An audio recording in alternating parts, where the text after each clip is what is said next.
Y está muy bien lo que plantea Celio, porque cuando vos cuidas tanto y cuando tenés tanto precio justo y tanto precio cuidado y tantos cortes cuidados, es porque estás descuidando bastante, ¿no? Claro. O porque está todo bastante descuidado.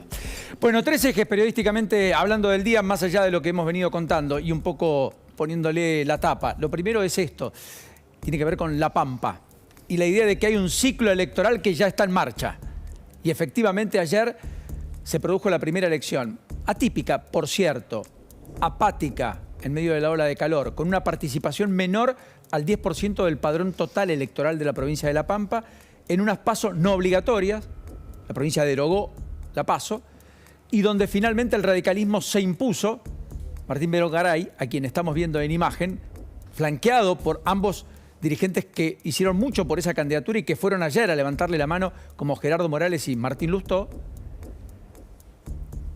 le asestó un golpe al PRO y al candidato al que fue a validar, desde Mauricio Macri, pasando por Patricia Bullrich, María Eugenia Vidal y el propio Horacio Rodríguez Larreta como Martín Maquieira.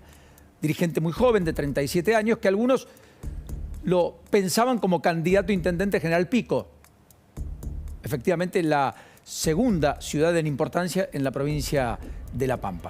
Repite la escenografía del 2019, donde también por entonces había ganado Cronenberg, dirigente radical, al Colorado McAllister, ¿se acuerdan? En una de las primarias que había despertado cierta sorpresa por entonces, allá por 2019. Aquí, insisto, el PRO juntó más votos que entonces, la Unión Cívica Radical menos, hubo una menor participación, mucha apatía, y pese a las figuras nacionales, el clima electoral en la provincia donde el peronismo gobierna de manera monolítica desde 1983, parece que no caló lo suficientemente hondo como para efectivamente darle cuerpo y volumen al primer test electoral en medio de la temporada de verano.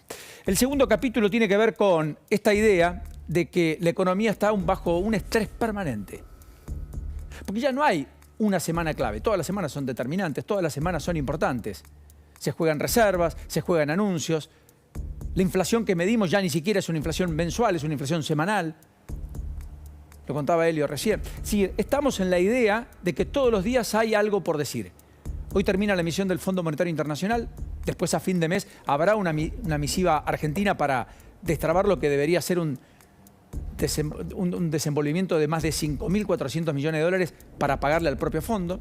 Recuerden que este año, entre lo que el fondo le da a la Argentina y lo que la Argentina le tiene que pagar al fondo, la Argentina va a tener que poner dólares, a diferencia del año pasado, donde lo que el fondo le dio sirvió como asiento contable y además le quedaron dólares en el Banco Central a la Argentina.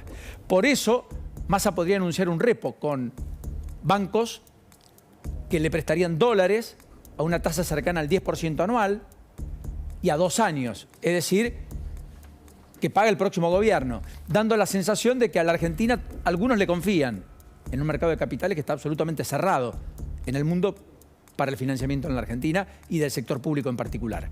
Y en ese sentido, el miércoles, Massa también tiene un test no menor del mercado cuando vaya a renovar bonos en pesos que están en manos de privados, a diferencia de lo que ha venido renovando hasta acá, que son básicamente los que están en manos del ANSES, Banco Nación, dependencias públicas. Es casi un trámite. Son privados que tienen más de 200.000 millones de pesos que hay que ver si le prestan al gobierno, a Massa, durante algún tiempo más prolongado de lo que le han venido prestando hasta ahora, que es hasta las elecciones de agosto, y además a qué tasa o con qué tasa valida Massa ese rollover que tiene que hacer, como dicen los economistas, de esa deuda por vencer y que no está en condiciones de pagar, porque además tiene que generar un colchón adicional para básicamente suplir el déficit fiscal. La diferencia entre lo que el Estado recauda y lo que el Estado gasta, que como no puede pedirlo afuera, quiere evitar la maquinita de imprimir billetes, busca entonces que alguien le preste pesos. Así que veremos, pero el estrés es permanente. Dicho sea de paso, mañana cuando se conozca la inflación a las 4 de la tarde, seguramente algunos levantarán tal vez la voz respecto a si Massa está en el sendero de lo correcto o no. Y si con esta economía hay competitividad electoral para el gobierno o no. Todo muy curioso para un Massa que es un equilibrista entre los designios de la Cámpora, el Instituto Patria, lo que Cristina Fernández de Kirchner quiere, lo que Alberto Fernández deja o busca o procura. Entren hasta aquí de su propio apetito de una nueva reelección. Así que este me parece que es el segundo indicador. La economía bajo un estrés permanente porque además encontró el dólar, parecería ser un nuevo piso, que puede complicar las aspiraciones de cualquier gobierno en campaña en un año electoral. El dólar oficial hoy está casi en 200 pesos. En el circuito minorista arriba de 199. Parecería ser 200 el nuevo piso. Está en el presupuesto además. Es un gobierno que multiplicó por 3 veces el tipo de cambio oficial con el que ascendió Alberto Fernández al gobierno, que era de 60 pesos, hoy está en 200. Y por supuesto multiplicó por 5 veces y media el paralelo, que estaba en 70 y hoy está en casi 380.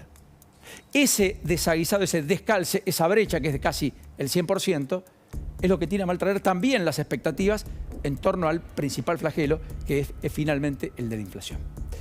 Y el segundo hito, no menor, que se da, el tercer hito, perdón, no menor, que se da en estos días, es esta idea de un crimen que está organizado, como venimos hablando, con Jean Libar, con Eleonora, con Lourdes, en Rosario, frente a un Estado que está en repliegue. Acá hay un concepto que es muy importante. Al crimen organizado parecería que el Estado le está devolviendo la batalla con compartimentos estancos, sin dialogar entre las distintas esferas de toma de decisiones, la ciudad, la provincia, la nación, sin articulación, siendo un Estado no inteligente, en todo caso un Estado que está en repliegue y casi ausente. El presidente del Superior Tribunal de Justicia de Santa Fe dijo: la policía perdió la calle, o los narcos ganaron la calle, como quieran llamarlo.